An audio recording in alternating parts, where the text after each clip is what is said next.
Good day sa inyo, Sir Bob. I hope you're doing well. Shoutout nga po pala muna sa mga OFW nurses dito sa Middle East. Mga silent listeners niyo po kami since December of 2024. Tawagin niyo na lang akong B, discreet na gay. Patient care technician ako dito sa Middle East. Nag-a-assist sa mga doctors at nurses. Taga-check ng vitals sa mga patients at iba pa. Magpa 4 years na rin ako dito this September at nagbabalak umuwi ng Pilipinas. Nadistino ako sa isang semi-private na ospital. At yung gusto kong schedule ay yung night shift. Madalang lang ang mga dumadalaw sa night shift kasi mostly sa umaga. Smooth lang yung duty ko kapag ganoong shift. Minsan pa nga, may oras pa ako para sa nap. Pero nagbago lahat yon last year. Unang linggo, siguro August yun, gabi. Tanda ko pang may sinugod na lalaking pasyente sa emergency room. Around 6 p.m. yon. Ang rason ng pagkaka-ospital dahil aksidente itong nalaglag sa pool at hindi pala marunong lumangoy. Medyo nalunod at nagpanik kaya inatake sa puso. Isa rin sa rason kung bakit gusto ko ng night shift schedule dahil bihira lang ang emergency patient na sinusugod. Minsan pa nga sa isang linggo ay wala talaga. That night, nagkaroon kami. Hindi ko nakita yung itsura ng pasyente since nagro-roving ako sa assigned wards para sa daily vital checks. Nalaman ko lang ito sa mga kasama kong naka-duty that time. Since semi-private ang ospital, kaya konti lang yung naka-confine. Kadalasan, puro check-ups lang sa umaga. Oo, may mga inaabot din ng gabi, pero patapos na rin. Iba pa rin talaga sa umaga. During break time, may nakwento yung mga kasama ko. Para daw may sa pusa ang buhay ng pasyente na sinugod kanina dahil nakailang beses na balik raw ito roon at palaging sa emergency room ito unang pinapasok. Magsastay lang ito ng 2 o 1 araw pagkatapos ay i-discharge na agad dahil mabilis daw itong gumaling. Kilala ito ng mga naka-assign sa day shift. Naging suki ito ng ospital dahil sa sakit nitong epilepsy. Tapos na ang break time pero hindi pa rin matapos-tapos yung kwentuhan ng mga kasamahan ko. Kaya nauna na ako magpaalam sa kanila dahil tinawag na ako ni Doc. Ang pantry ng mga staff at nurses ay nasa 2nd floor. Sa 4th floor ako pinapunta ni Doc. Habang papunta na ako sa kinaroroonan ng elevator, ay may nakasabayan akong lalaki. Sigurado ako na hindi ito pasyente dahil hindi ito nakasuot ng hospital gown. Medyo natuwa ako na may makakasabayan akong sumakay ng elevator. Ewan ko ba, pero ng gabing yun, parang kinakabahan ako sa iisipin na ako lang ang mag-isa na sasakay kahit nasanay naman na ako. Mabuti na lang talaga at nandun si kuya. Kung ibabase sa itsura ng lalaki, yung edad niya siguro nasa mid-50s.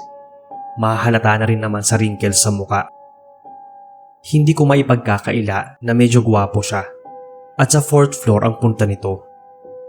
Hindi ako nakipag-usap. Bigla na lang itong nagbukas ng topic. Since mabait naman yung approach ni kuya, kaya kinausap ko rin ito.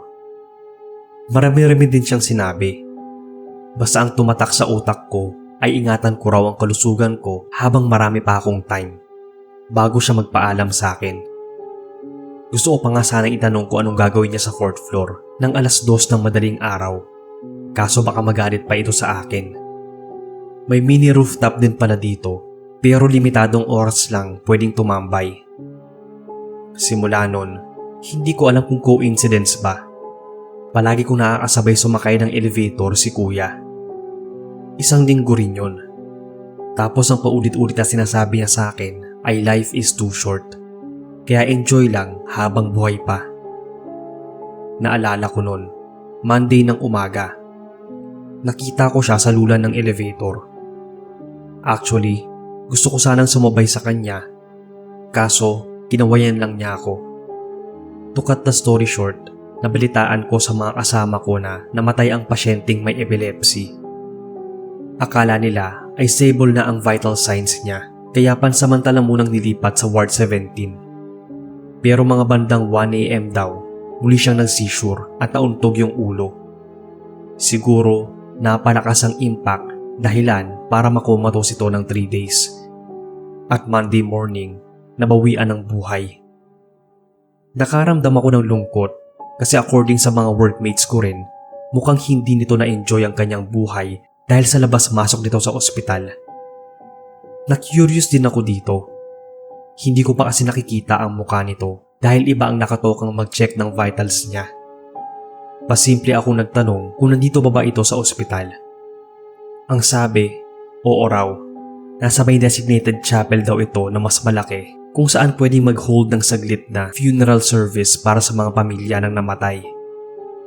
Out of curiosity, pinuntahan ko yon. Unang bumungat sa akin yung malamig na hangin pagkapasok ko pa lang sa loob ng chapel na yon. May dalawang babae na nag-uusap sa bandang unahan. Ramdam ko nagsitayuan ang mga balahibo ko sa katawan at batok. Ewan ko ba? Habang dahan-dahan ako naglalakad papunta sa kinaroroonan ng kabaong, ay patindi ng patindi yung kaba na nararamdaman ko. Feeling ko nga ay may nakamasid sa akin. Parang tumigil din yung oras nang tuluyan akong makalapit. Nakaramdam ako ng panlalamig. Paano ba naman? Hindi ko lubos maisip na si kuyang sa elevator at yung epileptic patient na namatay ay iisa. Palagi ko pa rin tinatanong sa sarili kung sino o ano ang nakasabayan ko sa elevator, kung comatose pala siya that time. Multo na ba siya nun? Pero ang pagkakaalam ko, 'di ba? Kapag multo ka na, ibig sabihin patay ka na. Ang hirap din ipaliwanag, kaya hindi ko rin makwento sa iba. Nitong January ko lang naibahagi itong uncanny experience ko sa mga workmates ko. Ang sabi nila, try ko rin pong i-share sa inyo. Hanggang dito na lang po, Sir Bob.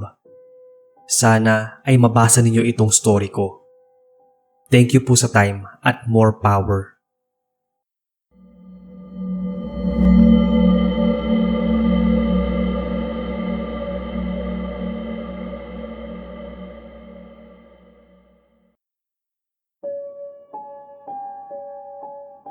Magandang gabi, Sir Bob. Sana ay okay ang lahat, lalo sa mga tulad kong avid listeners. Ako nga pala si Julia from Boracay na napadpad sa Manila.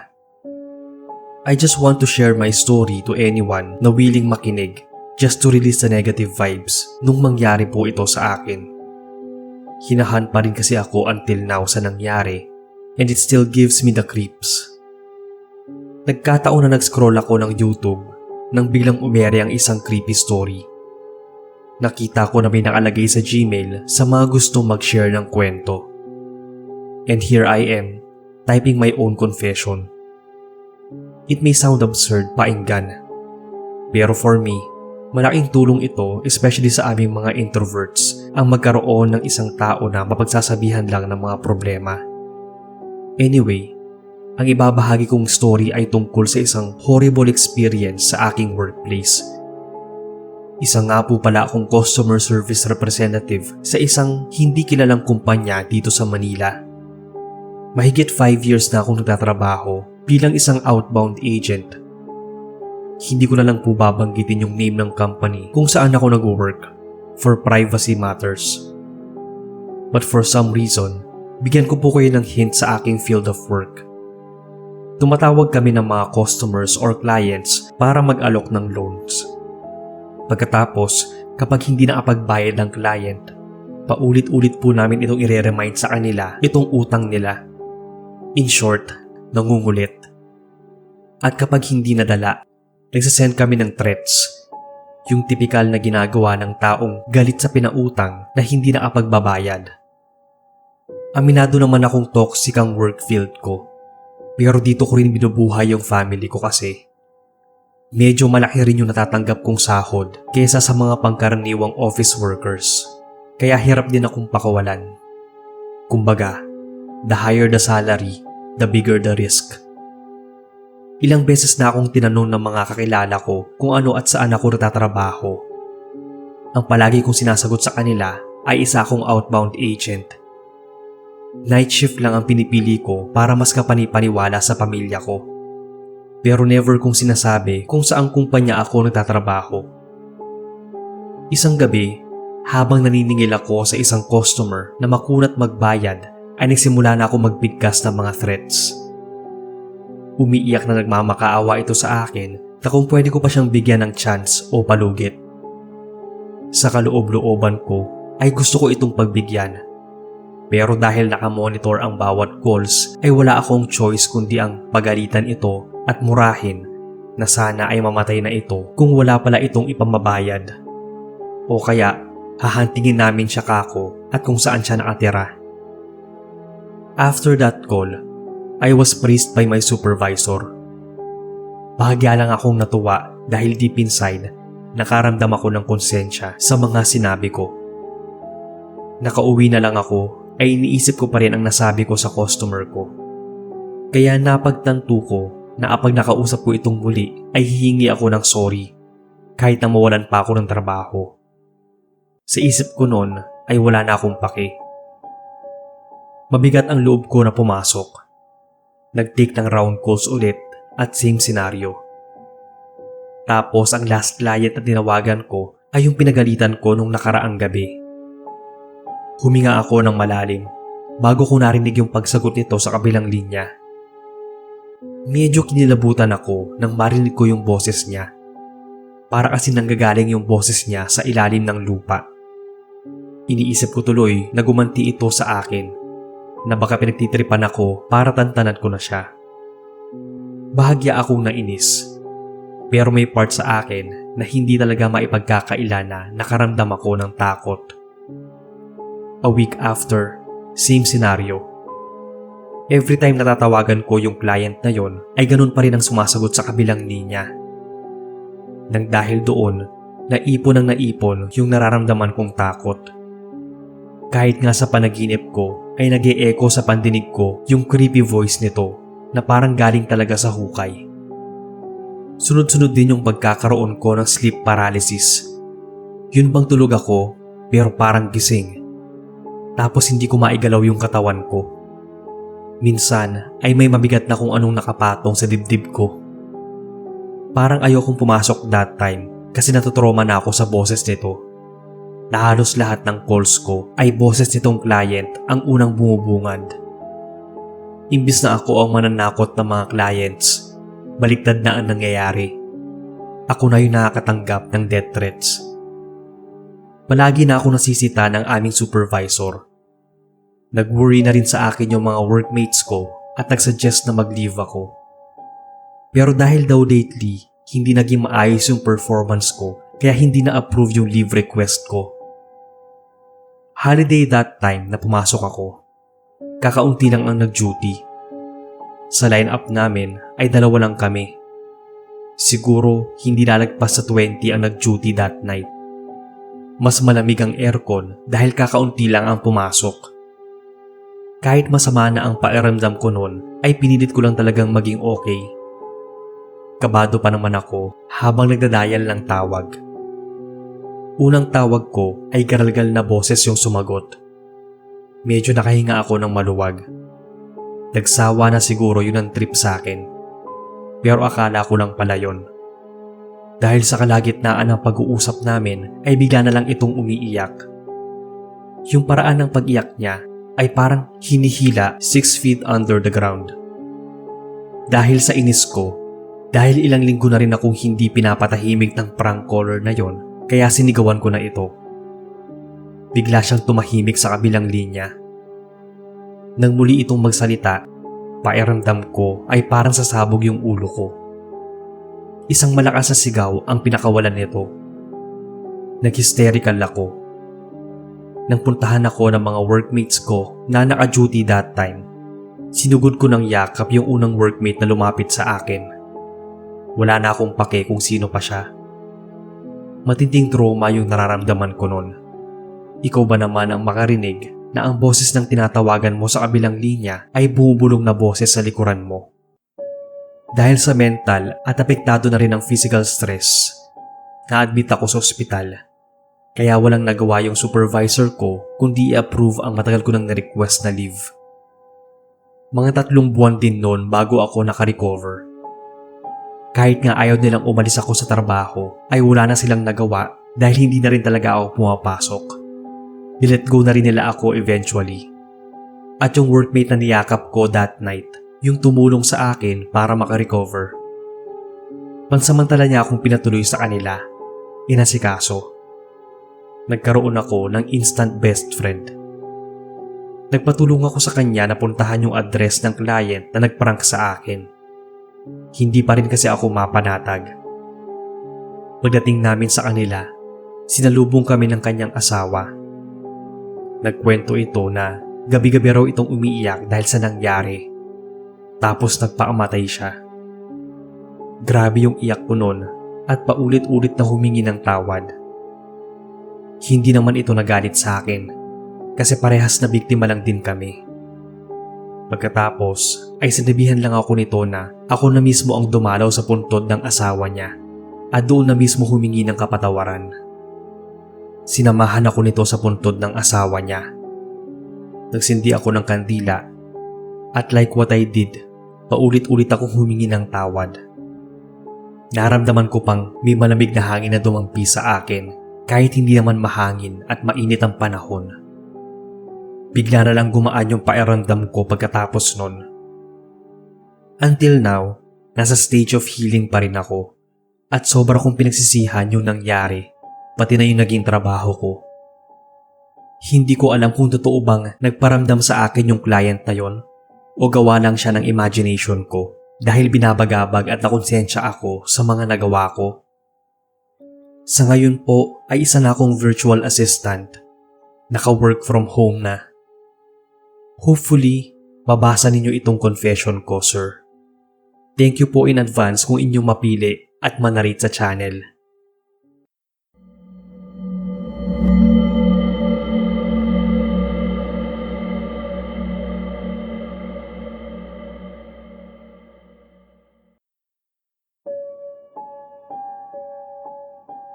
Magandang araw o gabi sa inyo, Sir Bob, pati na sa mga listeners. Ako po si Harleen, dating room attendant sa isang hotel sa United Kingdom. Nag-for good na po ako sa Pilipinas last year lang.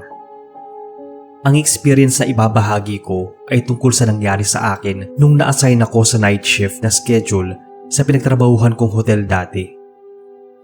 Magandang opportunity po sa akin ang matanggap kaagad sa isang hotel industry sa bansang UK. Bihira lang kasing nabibigyan ng chance ang makapasok dito. Hindi ko na rin po babanggitin yung pangalan ng hotel na pinasukan ko. Hanggang 16 floors ang hotel na yon na 9 years kong napasukan. Yung huling work ko doon ay bilang isang room attendant. 6 years na pagiging waitress at 3 taon bilang room attendant. Since kakaunti lang ang guests namin noon that time, kaya madalas na kinukuha ako ng F&B department dahil ako ang may experience sa pagsuserve. Siguro, 1 taon mahigit lang talaga ako nakafocus sa pinagtrabahuhan ko noon bilang room attendant. Kaya hindi ako gaanong familiar sa mga haka-haka nila na ang iilan daw mga guest na nag-check-in tuwing fall season ay may kakaibang ginagawa. Ang sabi pa nga ng ilan, kampo ng kadiliman. Nung una, tinatawanan ko pa nga yun. Naniniwala sila sa mga ganon kako. Hanggang sa ako na mismo ang maasalamuha. Bali fall season, September to November yon. Iilang guests lang ang nag-check-in kasi mostly winter at summer seasons ang may pinakamaraming guests. Kung uso sa atin ang mga superstitious beliefs, marami din sila doon. Isang maulan na hapon yon, bandang September. May paparating na bagyo.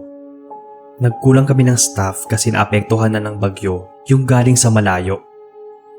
Since yung tinitirhan ko noon ay malapit lang, kaya nag-double shift ako.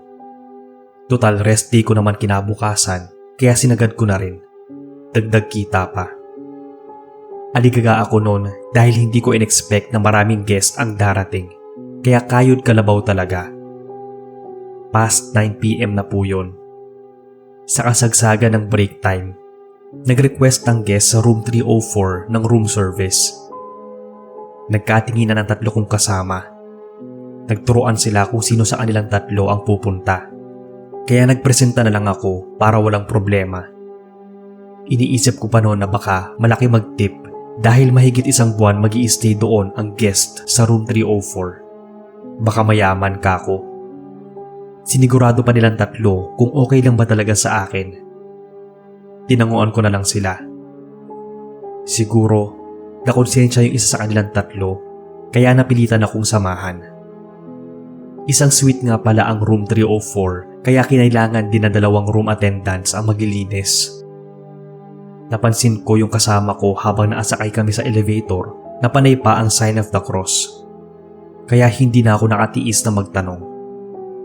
Basta ang naitugon lang niya sa akin ay kapag nandoon na kami sa mismong room ay huwag ko raw tingnan ang guest sa salamin, lalong-lalo nang maipagtitigan sa mga mata nila. Medyo nawirduhan naman ako sa inakto niya. Hindi ko na lang ito kinulit pa. Nang maarating na kami sa room 304, kumatok na ako at nagsabi ng room service. After ilang minutes pa kami pinagbuksan ng pinto ng medyo may katangkarang lalaki na nakasuot ng bathrobe. Nakakasilaw nga yung sobrang kaputian nito. Pinapasok kami nito at nagbigay ng instructions.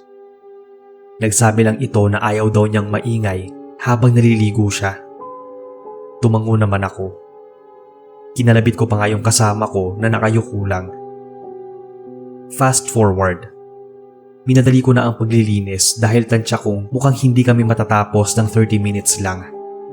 Ang bagal din kasi ng kasama ko at sa hindi malamang dahilan ay parang takot na takot ito.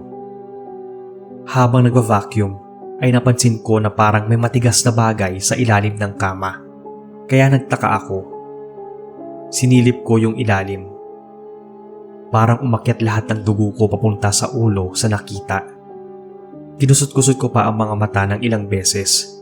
Nagbabaka sakali na baka panaginip lang ang lahat. Pero nang muli kong silipin yung ilalim, andoon talaga yung dalawang puting kabaong. Nagsimula na akong kabahan. Hindi ko lang pinahalata sa kasama ko na natatakot ako.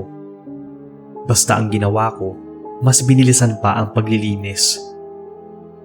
Eksakto naman na maglilinis na ako ng salamin nang makaramdam ako na may lumabas ng banyo.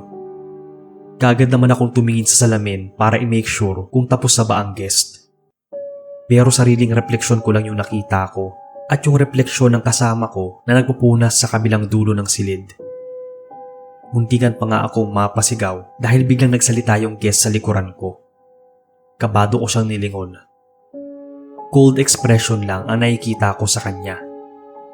Inabutan ako nito ng envelope at sinabihan akong bumalik na lang bukas dahil paparating na raw ang mga kasama niya. Pagkakuha ko ng bigay niya ay muli akong tumingin sa salamin para ligpitin yung mga gamit. Nanginginig na nga ako nang muli akong humarap sa guest. Wala talaga siyang refleksyon sa salamin. Nagmamadali na kaming lumabas. Yung kasama ko nga ay nauna pa. Wala kaming imikan hanggang makabalik kami sa pantry. Pero alam ko, ramdam ng kasama ko ang dahilan ng pananahimik ko. Kahit na pinilit ako nung dalawa pa naming kasama na magkwento kung anong nangyari dahil sa takot ko na baka marinig ako ng guest sa room 304, kaya hindi muna ako nagsalita. Parang biglang sumama yung pakiramdam ko nung gabing yon. Pagkatapos nun, hindi na ako muling nagpa-assign pa ng night shift at iniiwasan ko na rin maglinis ng room 304. Hindi na rin ako nag-extend ng contract at nag-decide na umuwi dahil pakiramdam ko ay nasa paligid lang yung guest ng room 304. Malamang ang sasabihin ng iba ay napaka-OA ko naman. Pero hindi pa rin maalis sa sistema ko yung nasaksihan ko nung gabing yun. Iba pala talaga kapag ikaw na ang nakaranas ng kababalaghan. Hanggang dito na lang po, Sir Bob. Sana ay mabasa nyo to at more power sa inyong channel.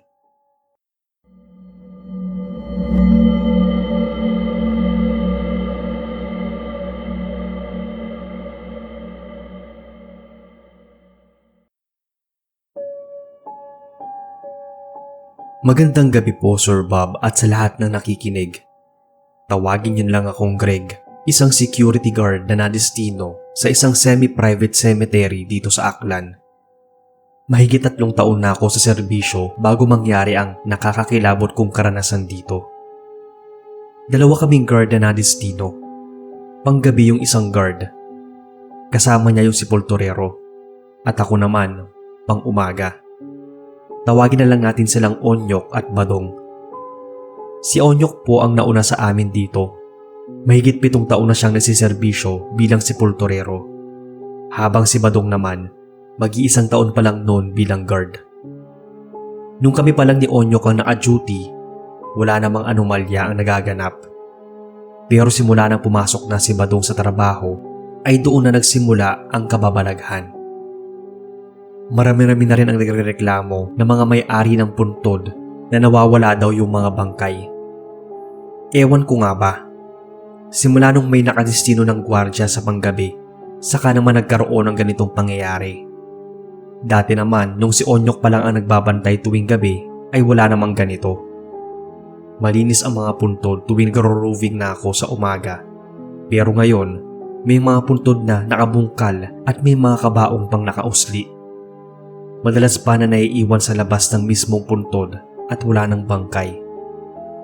Tatanggalin na sana si Badong sa trabaho nang pinakiusapan ni Onyok ang namamahala ng sementeryo na siya na ang mag-duty mula alas 12 ng madaling araw hanggang alas 8 ng umaga. Bali papasok na lang ako ng 8 AM hanggang 4 PM at si Badong naman mula 4 PM hanggang 12 AM. Dagdag pa ni Onyok na mukhang nasalisihan daw si Badong sa madaling araw. Dahil minsan, nahuhuli niya itong natutulog. Pinagbigyan naman si Badong ng boss namin dahil siguro bagong panganak ang asawa nito at wala rin siyang mautusan na magbantay. Kaya mas lalong naging mahigpit ang may-ari. Nilagyan na nila ng CCTV cameras na hindi ipinaalam sa amin kung saan nakalagay.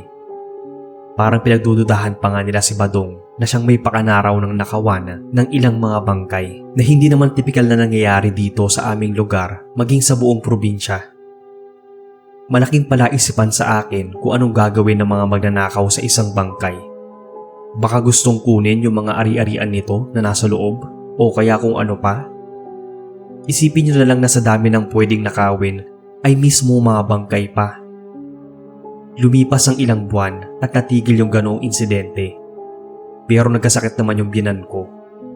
Kailangan kong maghatid sundo sa mga anak ko dahil yung asawa ko ang nagbabantay sa aking biyenan.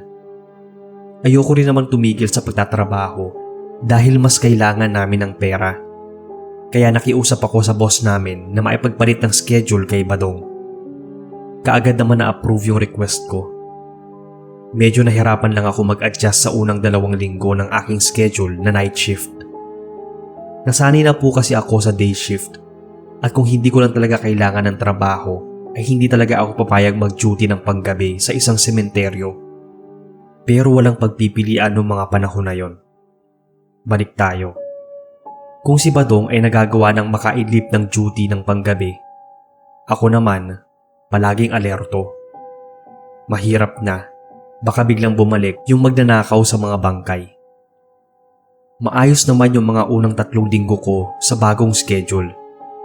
Pero pagsapit ng 1 buwan, doon naman nagsimula na para ako namamalikmata. Tuwing sasapit kasi ang alas 10 ng gabi, nagro-roving ako. Gusto ko kasing masiguro na maayos ang paligid bago dumating si Onyok. Sunod-sunod din ang pag-ulan nun. Pahirapan sa pagsakay kaya nalita ko ng araw na yon. Alas 6 ng gabi na ako nakarating. Nawala rin sa isip ko ang mag-text kay Onyok dahil hindi naman kami ganun kalapit sa isa't isa. Hindi ko rin alam kung may cellphone ba siya kasi nung hiningi ko kay Badong ang number nito ay wala siyang maibigay. Unang beses kong malit nun. Hindi alam ni Onyok na nasa sementeryo pa ako ng 12 AM. Nawala rin kasi sa isip ko. Parang lutang ako nung gabing yon. Bandang 1:00 ng madaling araw nang maalala ko na kailangan ko na siyang hanapin. Marami-rami kasing inilibing kaninang umaga, kaya marami itong ginagawa. Mabigat yung mga hakbang ko habang naglalakad papunta sa kinaroroonan ni Onyok. Hindi ko maintindihan yung sarili ko noon dahil parang may puwersang pumipigil sa akin na puntahan siya. Lalo na nang may maulinagan akong mga kaluskos sa bandang unahan. Nagtago ako at pinakinggan muna. Yung tunog na parang may kumakain. Yung parang tunog ng isang hayop habang kumakain. Yung madidinig mo ang bawat pagkagat niya sa kinakain niya at yung paraan ng pagnguya nito na parang mauubusan. Nakaramdam ako ng kaba pero parang may nag-udyok din sa akin na alamin kung anong dahilan ng kakaibang kaluskos na yon. Sumilip ako at nakita si Onyok. Taatalikod siya na nakaluhod sa harapan ng isang bukas na kabaong. Hindi ako nito pinansin dahil abala ito sa ginagawa. Kinabahan ako noon. Hindi ko nga alam, Sir Bob, kung paano ako nakaalis sa kinaroonan ko ng ligtas ng gabing yon. Hindi ako pumasok kinabukasan. Nilagnat ako at panay suka pa. Hindi ako makakain ng maayos dahil sa nasaksihan ko nung gabing yon. Nahirapan din ako matulog. Kaya pinagbigyan ako ng boss namin na magpahinga muna. Kumalat muli sa lugar namin yung sunod-sunod na pagkawala ng mga bangkay dun sa sementeryo. Hindi na ako muling pumasok pa doon. Kahit anong pilit ng boss ko na bumalik, nirason ko na lang na kailangan ko muna mag-focus sa pag-aalaga sa aking mga anak, kaya hindi na rin ako kinulit nito. Nabalitaan ko na lang na wala na rin si Badong doon at wala nang mga na-adjuting guard ang nagtatagal. Sa bagay, sino ba naman kasi magtatagal doon kung ang mismong nagbabantay at tagapangalaga ng sementeryo ay siyang gumagawa ng karumal-dumal sa mga bangkay. Hanggang ngayon, hindi ko pa rin makalimutan ang nakakakilabot na nangyari ng gabing yon.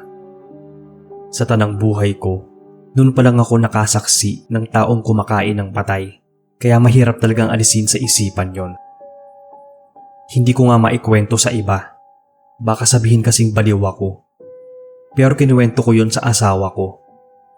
Maski siya ay nagulat at mabuti na lang din daw ay umalis na ako doon.